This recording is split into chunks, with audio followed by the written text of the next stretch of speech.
kami sa isang birthday party para sa aming ninang and ito yung regalo ko sa kanya. Ang nangyari naman doon sa regalo, nginat-ngat. Sino kaya ang nagngat-ngat niyan?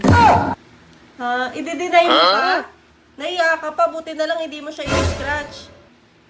Ano? Akala ko di ka nagngangat-ngat. Ay, walk out. Naganap ng kakampi. Ikaw talaga.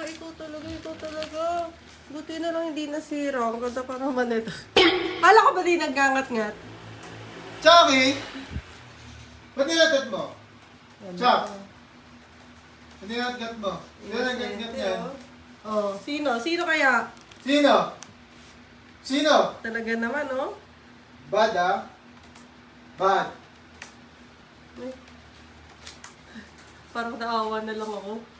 Sige, okay na lang. Ba't mo kasi, no? Okay hindi na. mo ko sansan. Kasalanan mo yan eh. Ay, ako pa yun nagkakaroon ng kasalanan. Kasalanan mo yan, iniwan mo ko sansan eh. Kasalanan ko pala. Iniwan ko kasi kung saan-saan.